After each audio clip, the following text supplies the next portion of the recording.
Olá, quero literalmente começar a transmissão de hoje citando o nosso tema do ano. Que Cristo santificado em você seja a esperança de transformação das pessoas que andam com você, das pessoas que estão ao seu redor.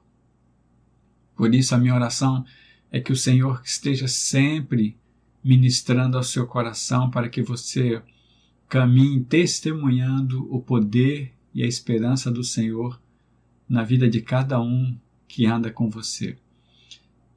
Infelizmente nós estamos separados ainda, né? Mas pelo que eu tenho visto, em breve estaremos juntos novamente. A minha oração é que esse tempo não demore. Esse mês é um mês de festas para nós. Como eu disse a semana passada, temos muitos aniversários nesse mês. Então eu quero já parabenizar Eduardo, que aniversaria hoje.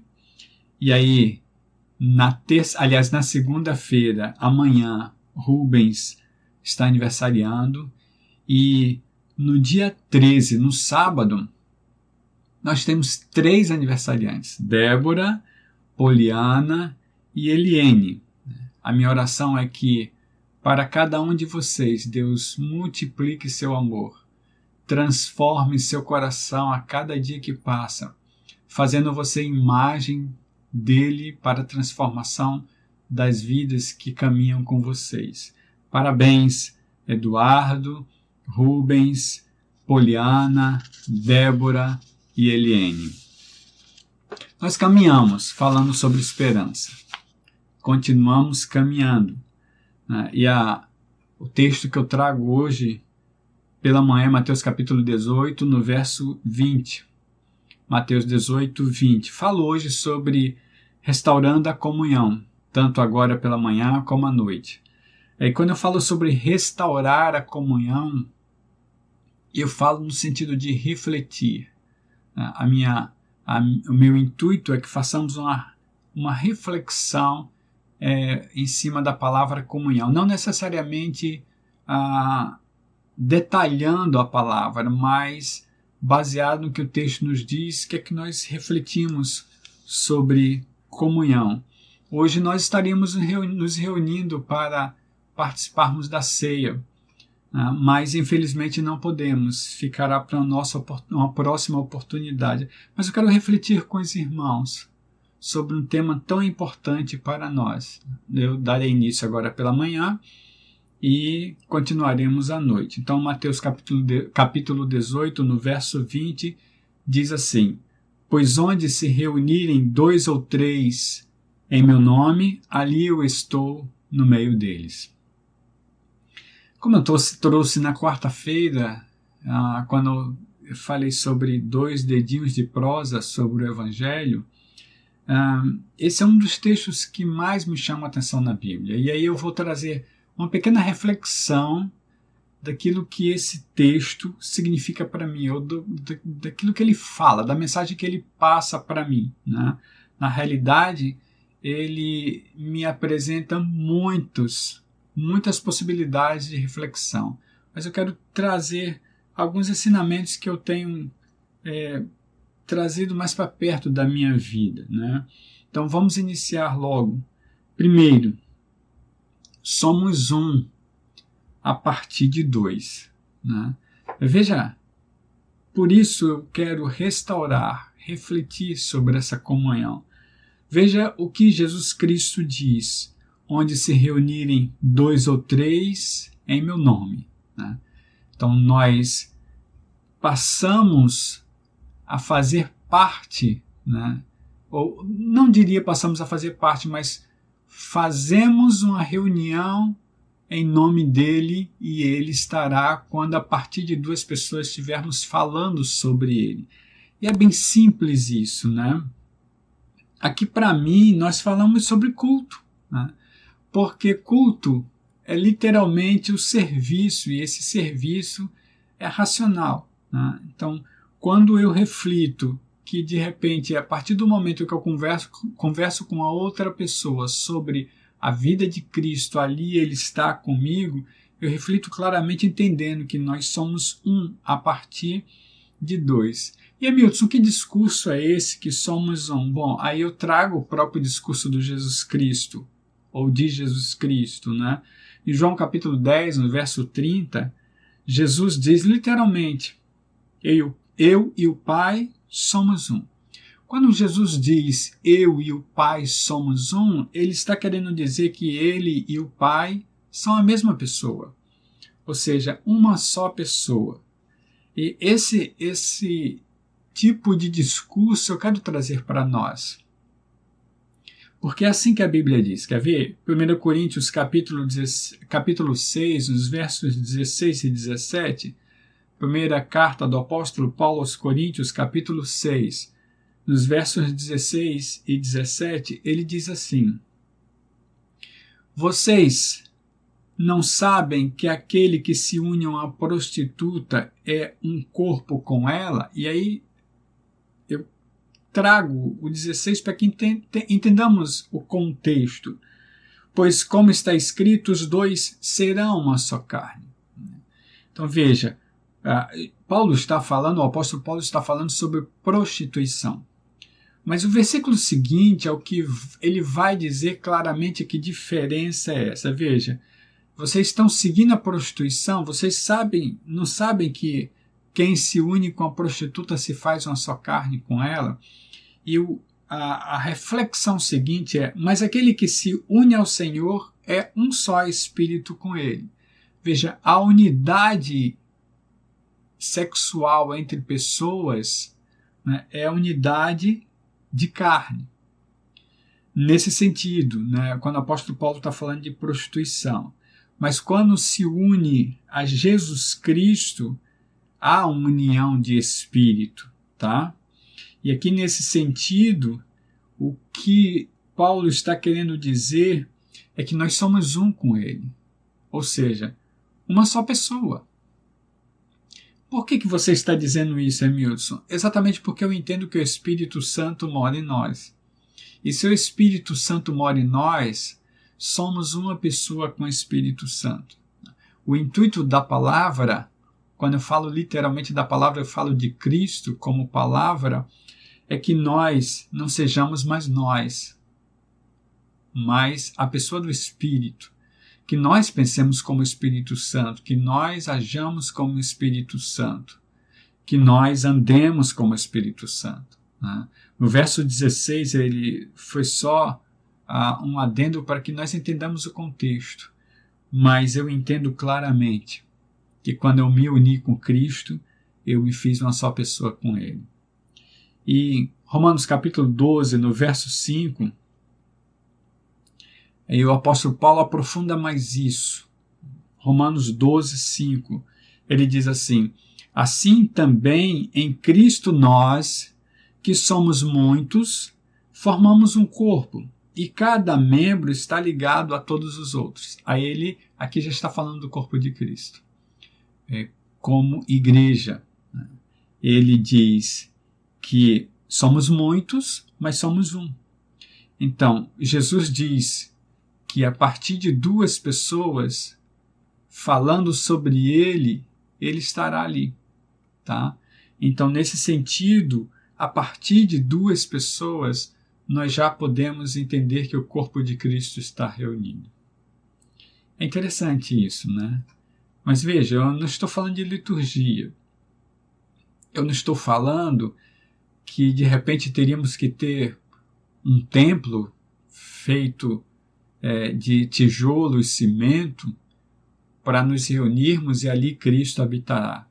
Não, eu estou falando que a partir do momento que tem alguém me vendo do outro lado, né, se existe alguém me vendo do outro lado, seja o instrumento que você esteja usando, um tablet, um celular, um computador, uma televisão, se você está usando um instrumento e está me vendo, Cristo está nesse momento com você.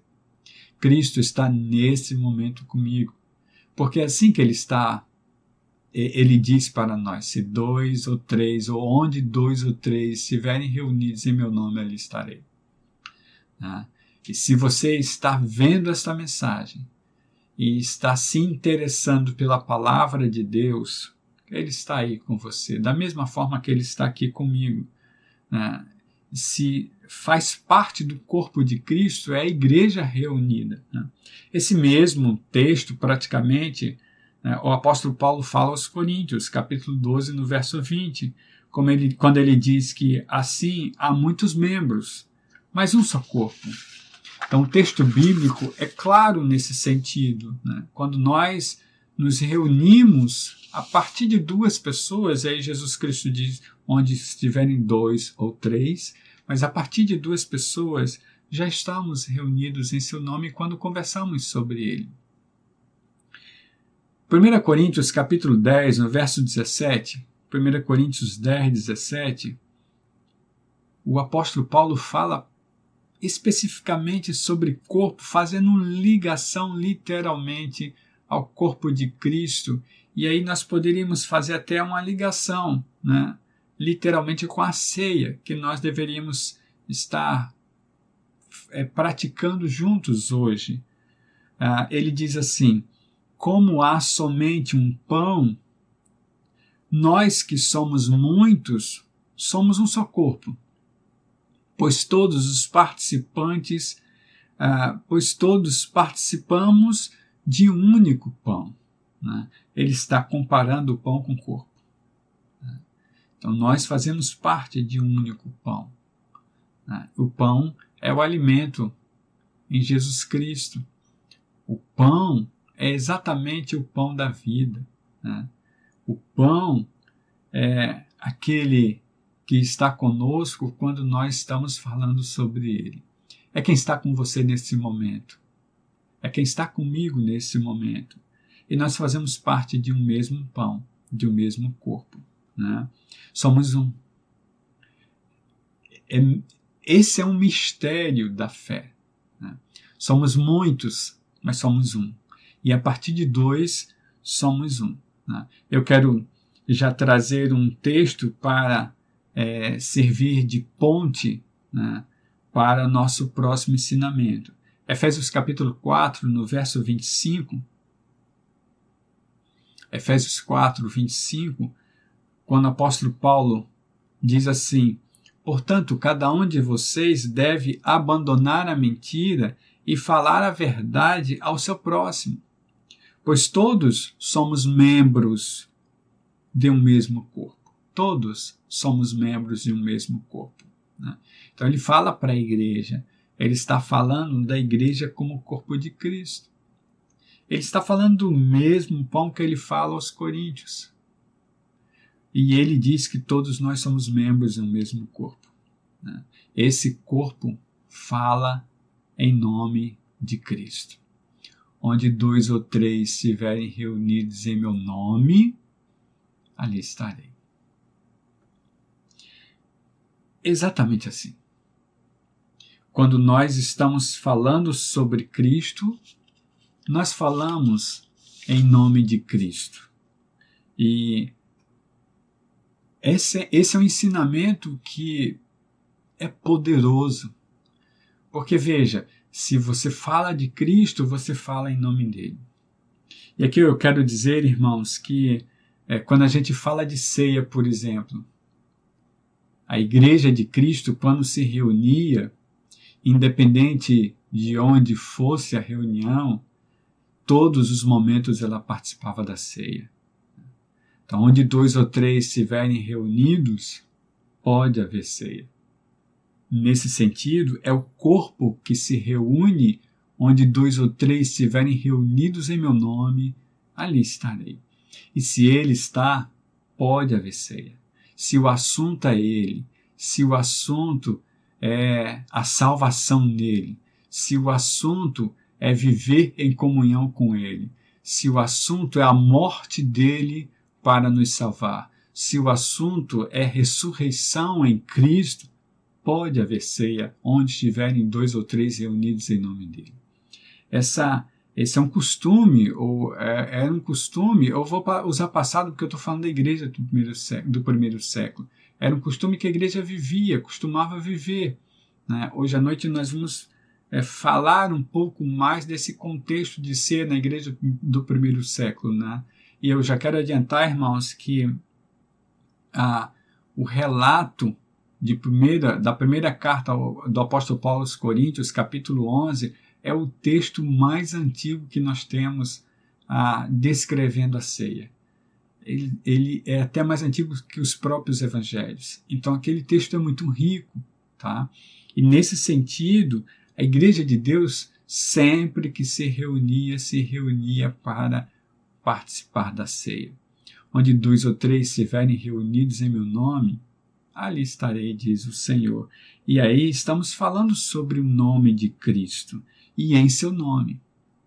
Veja o Evangelho de Mateus, capítulo 26, no verso 73, Mateus 26, 73, quando a gente falou sobre esse texto a semana passada, né? Quando Pedro estava no pátio e de repente estavam acusando ele de ter estado com Cristo, né? E ele negando, né, o texto em que o galo canta antes que Pedro negue Jesus 3 vezes. O que é falado sobre Pedro, né, é tremendo no verso 73. Pedro ouve alguém falar dele assim: certamente você é um deles. O seu modo de falar o denuncia. Quem tem Cristo, quem se reúne em nome de Cristo, é sempre denunciado pelo modo de falar, né? Esse modo de falar é o modo de falar de Cristo. Então, quando nós nos reunimos 2 ou 3, e aí a gente fala de 2 ou 3, mas o que o Cristo está querendo dizer é que a partir de 2 ou 3 pessoas falando sobre ele estaria ali. Então a gente está falando de 2 pessoas, de 3 pessoas, de 10 pessoas, de 100 pessoas, de 1.000 pessoas, de 10.000 pessoas. Se o assunto é Cristo, ali ele estará. E aqueles que falam em nome de Cristo e sobre Cristo, o modo de falar denuncia. Aqui vai uma reflexão para você. Seu modo de falar denuncia que você fala em nome de Cristo? Mateus capítulo 12, no verso 34, né, quando há uma fala bem conhecida que eu cito muito, a boca fala do que o coração está cheio. Por isso que, apesar de estar negando a Jesus, Pedro foi denunciado, porque na realidade o jeito de falar, o jeito de ser, o jeito de se comportar nos denuncia. Aquele que fala em nome de Cristo é sempre denunciado. É interessante isso. Por que essa fala existe, amigos? Vamos lá para o Evangelho de Marcos, capítulo 13, Marcos 13, 9 a 11. Marcos 13, 9 a 11. Essa fala é a fala de Jesus Cristo também. E essa fala de Cristo nos traz ensinamentos tremendos. Veja, Marcos 13, 9 a 11. Fiquem atentos, pois vocês serão entregues aos tribunais e serão açoitados nas sinagogas. Por minha causa, vocês serão levados à presença de governadores e reis, como testemunhos ou como testemunho a eles. É necessário que antes o evangelho seja pregado a todas as nações. Sempre que forem presos e levados a julgamento, não fiquem preocupados com o que vão dizer. Digam tão somente o que lhe for dado naquela hora, pois não serão vocês que estarão falando, mas o Espírito Santo. Essa fala de Jesus para os seus discípulos, ela denuncia a gente. quando 2 ou 3 estiverem reunidos em meu nome, ali estarei. O coração deles estará, o coração dele, ou os corações deles estarão sempre cheios do meu poder. Os corações deles estarão sempre cheios do meu poder. Quem fala não são eles, é o meu Espírito. Por isso eles são denunciados. Porque aqueles que estão reunidos em nome de Cristo falam em nome dele. Não tem por onde.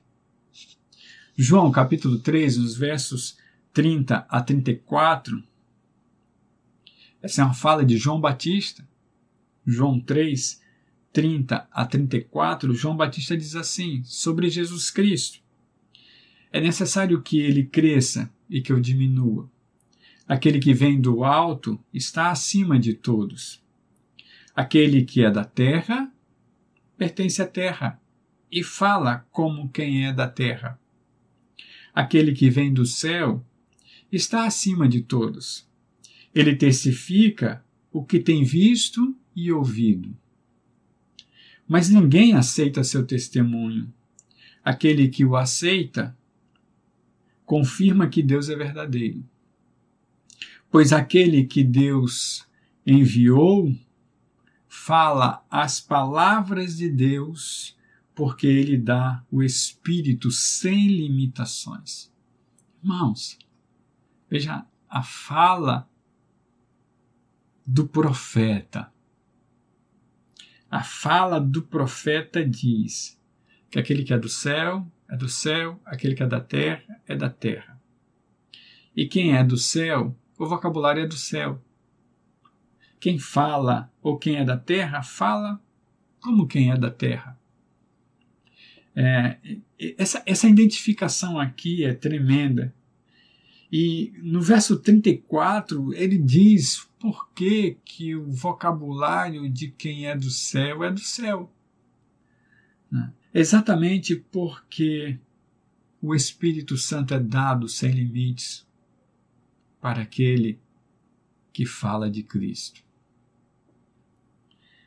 Então, perceba que fala tremenda, ou que texto tremendo é João 18:20. Nós poderíamos falar muito mais sobre ele. Não temos tempo para isso. Mas olha só, 2 Coríntios capítulo 4, no verso 13, o apóstolo Paulo é bem enfático. 2 Coríntios 4, 13. Criei, por isso falei. Com esse mesmo espírito de fé, nós também cremos e por isso falamos. O apóstolo Paulo, inclusive ele referencia, está citando o Salmo 116, verso 10. Ele diz, como está escrito, criei, por isso falei. E nós fazemos assim também. Nós fazemos assim também. Porque quem é do céu fala como quem é do céu. E por isso fala dentro do vocabulário do Messias, do Mestre, do Rabi, do Cristo, do Salvador, aquele quem dá esperança e aquele em quem somente se pode confiar. Nesse sentido, o apóstolo Pedro, na sua primeira carta, capítulo 4, no verso 11, 1 Pedro 4, 11, e aí, novamente eu quero trazer esse verso como transição para o nosso próximo ensinamento, refletindo a comunhão, restaurando nesse sentido a comunhão. 1 Pedro 4, 11, o apóstolo diz assim, se alguém fala, faça-o como quem transmite a palavra, ou a palavra de Deus. Se alguém fala, faça-o como quem transmite a palavra de Deus. Se alguém serve, faça-o com a força que Deus provê, de forma que em todas as coisas Deus seja glorificado, mediante Jesus Cristo, a quem sejam a glória e o poder para todos sempre. Amém. Então perceba que aquele que fala como quem transmite a palavra de Deus. E quem transmite a palavra de Deus fala na autoridade dele. A partir de 2, somos um. E falamos em nome dele. Falando em nome dele, falamos na autoridade dele. Isso precisa ser muito bem compreendido. Muito bem compreendido. A fala de Pedro para nós é muito importante. Se alguém fala, faça-o como quem transmite a palavra de Deus. Isso faz com que nós entendamos claramente que quem fala na autoridade dele. Veja, onde 2 ou 3 estiverem reunidos em meu nome, ali estarei. Tá? Em nome dele. É na autoridade dele. Mateus capítulo 18, nos versos 18 e 19, aí a gente volta um pouquinho. Mateus 18, 18 e 19, Jesus diz assim: digo-lhes a verdade. Tudo que vocês ligarem na terra terá sido ligado no céu. E tudo que vocês desligarem na terra terá sido desligado no céu. Também lhes digo que se 2 de vocês concordarem na terra em qualquer assunto sobre o qual pedirem, isso lhes será feito por meu Pai que está nos céus. Esse texto é um dos textos que eu entendo que é muito polêmico, porque de repente alguns usam isso aqui como base para absurdos, né? Eu já vi pessoas falarem absurdos, fazerem absurdos, aí sem citar, mas eu já vi baseado nesse texto. Eu já vi pessoas fazerem coisas dizendo que é o Espírito Santo que está fazendo, baseado nesse texto. São coisas absurdas. Mas que as pessoas, porque se sentem emocionadas, talvez, não sei, talvez isso, entendam o que estão fazendo, falando da parte de Deus.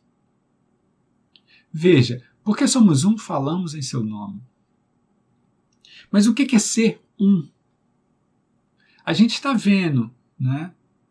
Onde 2 ou 3 estiverem reunidos em meu nome, ali estarei. O que é ser um nesse sentido? O que é falar e de repente acontecer? Jesus Cristo, questionado por Filipe, né? Senhor, mostra-nos o Pai. Senhor, mostra-nos o Pai. Ele simplesmente responde a Filipe, lógico, ali ele está respondendo aos seus discípulos. João 14, versos 11 a 14. João 14, 11 a 14. Ele diz assim: creio em mim, quando eu digo que estou no Pai, e que o Pai está em mim. Ou pelo menos creiam por causa das mesmas obras. Digo-lhes a verdade. Aquele que crê em mim, fará também as obras que tenho realizado. Fará coisas ainda maiores do que estas, porque eu estou indo para o Pai. E eu farei o que vocês pedirem em meu nome, para que o Pai seja glorificado no Filho. O que vocês pedirem em meu nome, eu farei. Aqui está uma base tremenda. Primeiro, tudo que pedirmos precisa ser em nome de Cristo. As nossas orações devem ser em nome de Cristo. Ele é a chave. Ele é a nossa chave hermenêutica. Ninguém, a não ser Ele, tem a chave para que os nossos pedidos, as nossas orações cheguem ao Pai. Agora, é interessante, porque veja, se vocês pedem meu nome, eu farei, eu darei. E aí a base de tudo que vocês ligarem no céu, ou desligarem na terra será desligado no céu, tudo que vocês ligarem na terra será ligado no céu. E Jesus deixa claro, isso tudo tem que ser em meu nome. O que ele quer dizer é que eu desligarei o que vocês desligarem, se for conforme aquilo que eu disse. Eu ligarei o que vocês ligarem, se for conforme aquilo que eu disse. Ou seja, quando os 2 ou 3 de vocês estiverem reunidos falando do que eu disse, com certeza eu estarei ali e darei tudo que vocês pedirem. Tudo.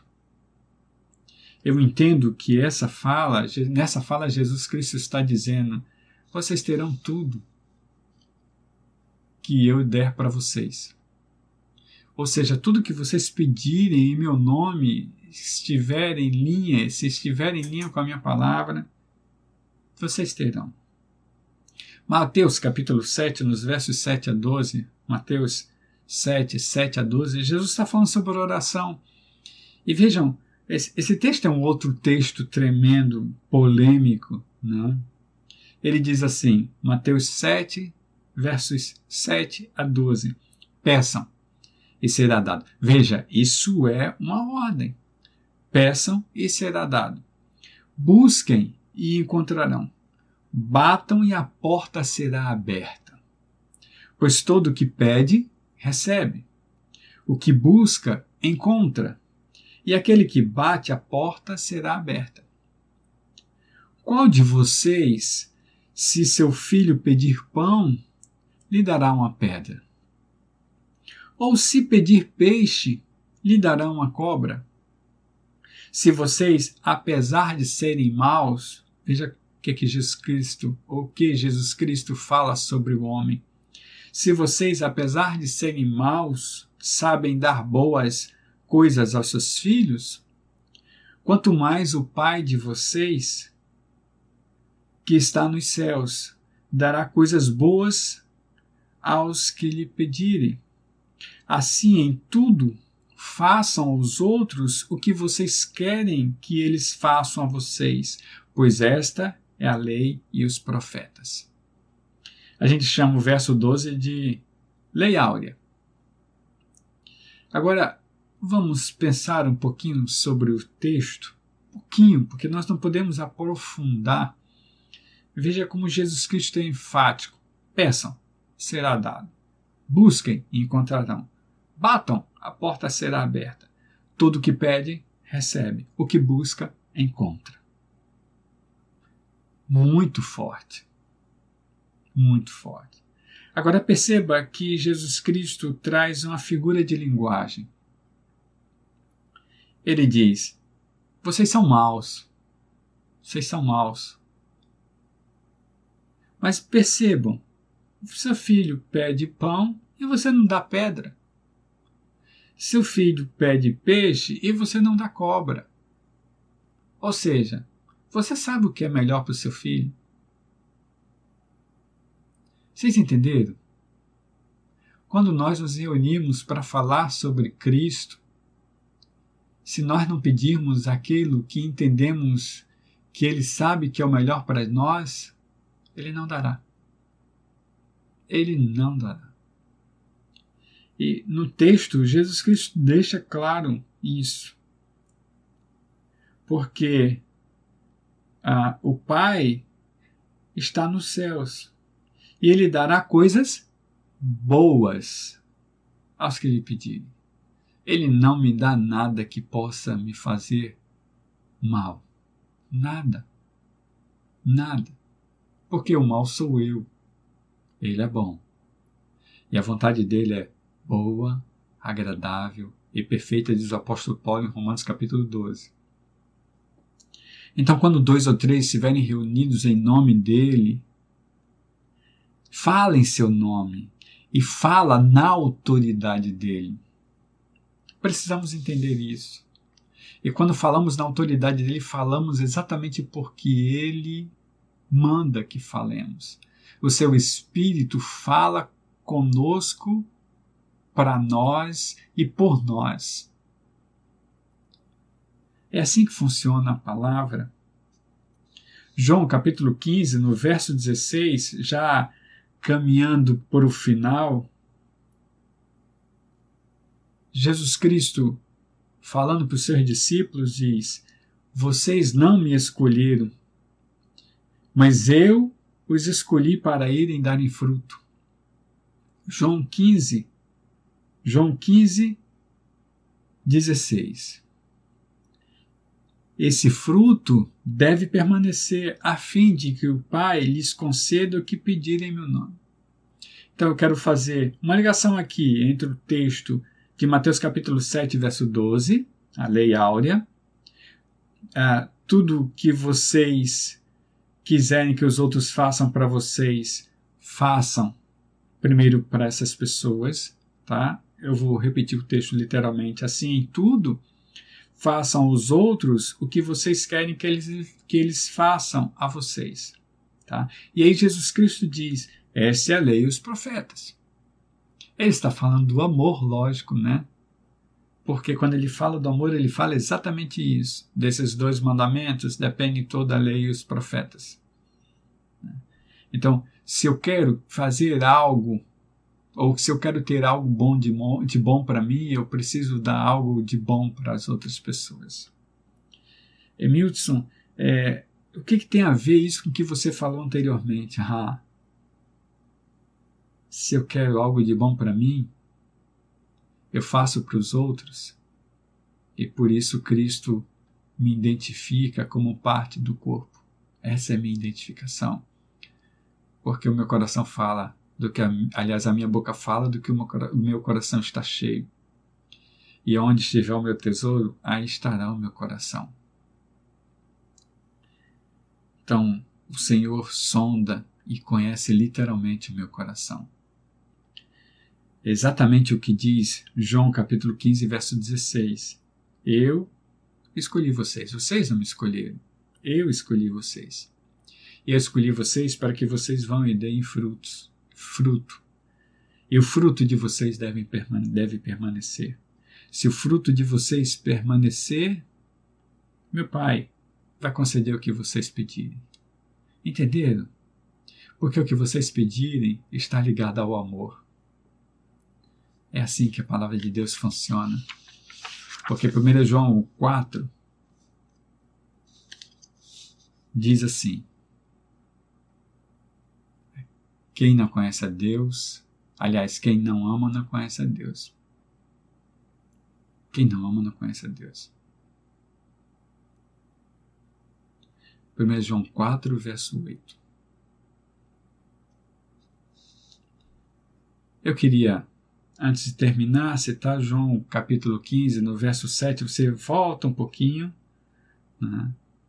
João 15, 7, quando Jesus Cristo diz assim: se vocês permanecerem em mim e as minhas palavras permanecerem em vocês, pedirão o que quiserem e lhes será concedido. Então, onde dois ou três estiverem reunidos em meu nome, ali estarei, porque vocês permanecerão em mim e as minhas palavras estarão em vocês. Então, o que vocês pedirem será concedido. Irmãos, precisamos entender isso para falarmos de ceia. Precisamos entender isso para falarmos de ceia. O ato da ceia precisa ser entendido. Por isso que eu disse, a igreja do primeiro século sempre se reunia, e sempre que se reunia, tinha o ato da comunhão. Não é algo banalizado,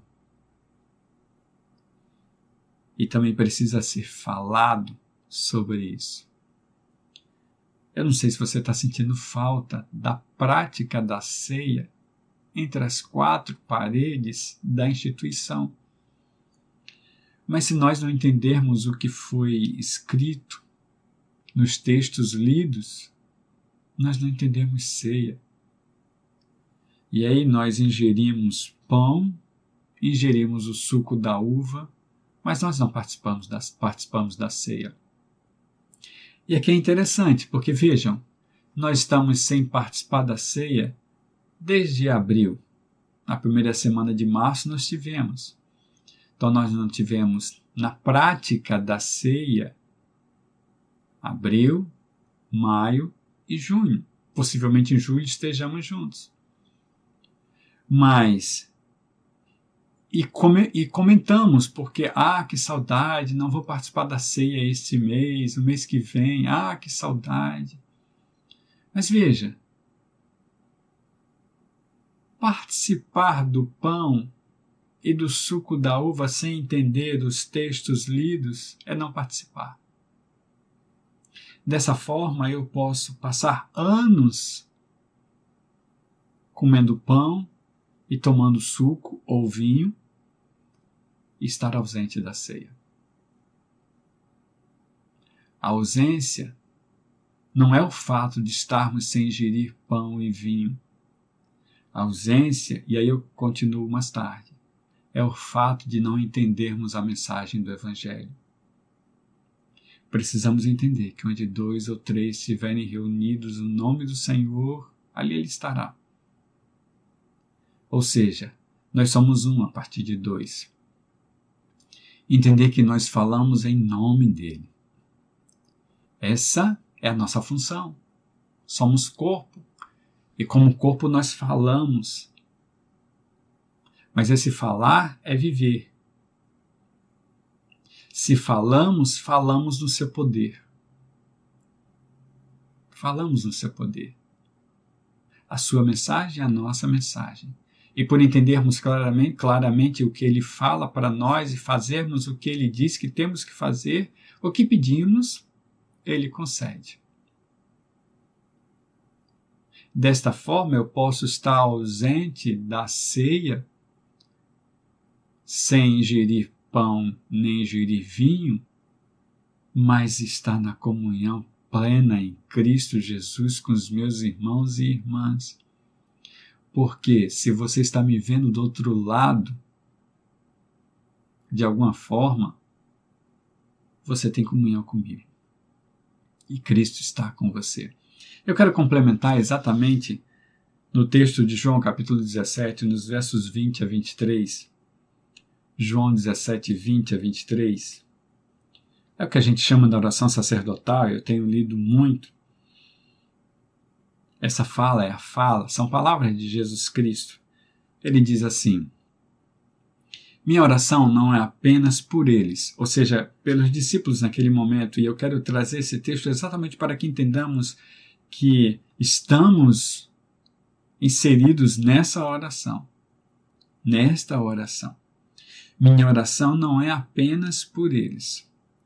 Rogo também por aqueles que crerão em mim, por meio da mensagem deles.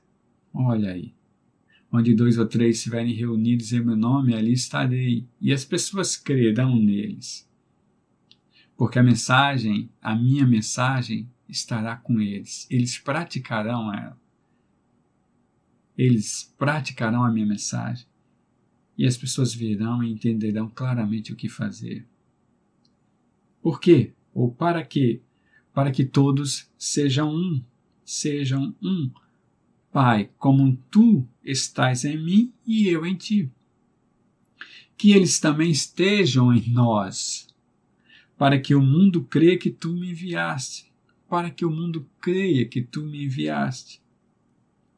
Dê-lhes a glória que me deste, para que eles sejam um, assim como nós somos um. Eu neles, tu em mim. Que eles sejam levados à plena unidade. Veja a plena aqui, a ideia aqui é transbordamento, a plena unidade, para que o mundo saiba que tu me enviaste e os amaste como igualmente me amaste. Então ele na oração ele deixa claro que o amor dele transborda em nós e que por isso as pessoas entendem, na nossa unidade, as pessoas entendem quem é o Cristo. quem é o Messias. Então a minha oração nesse momento é que você entenda o que é fazer parte do corpo de Cristo. É simples, muito simples. Aonde 2 ou 3 estiverem reunidos em meu nome, ali estarei. Quando 2 ou 3 estiverem conversando sobre mim, eu estarei. Então o assunto sou eu, diz Jesus. E meu assunto é sempre sobre amor. A minha fala é sempre sobre amor. A minha mensagem é sempre sobre amor, porque eu sou amor. É exatamente o que João diz. Quem não ama, não conhece a Deus, porque Deus é amor. A minha oração é que você entenda claramente isso. E que você fala em nome dele e no poder dele. E quando você pede a ele, ou quando você pedir a ele, ele lhe concederá. Porque você pratica aquilo que ele diz que você precisa praticar. Porque você crê que a sua fala não é sua fala, é do Espírito Santo. Que os seus pensamentos não são os seus pensamentos, são os pensamentos do Espírito. Que as suas atitudes não são as suas atitudes, mas a do Espírito Santo. Vamos orar? Deus, que o Senhor caminhe conosco, sempre nos ensinando, sempre, sempre. E a minha oração nesse momento, Senhor, para meus irmãos e irmãs, para as pessoas que estão me ouvindo, me assistindo de alguma forma, Senhor, eu sei que mensagem gravada é mensagem que fica, que perdura. Então, possivelmente, algumas pessoas me vejam hoje, outras amanhã. Quem sabe daqui a um ano pessoas continuarão vendo esta mensagem. A minha oração é que essas pessoas sejam abençoadas, que sua visão seja aberta ou alargada, que seus ouvidos sejam abertos em nome de Jesus Cristo e que entendam que a partir do momento que se fala em Cristo, se vive Cristo. A minha oração, Senhor, é que nós entendamos o que é fazer parte do corpo de Cristo. Porque se não entendermos isso, não praticamos. E se não praticarmos, Senhor, não tem corpo em ação. Que o Senhor nos ensine. Que o Senhor ensine a sua igreja ao redor do mundo, nesse mundo tão sedento ultimamente.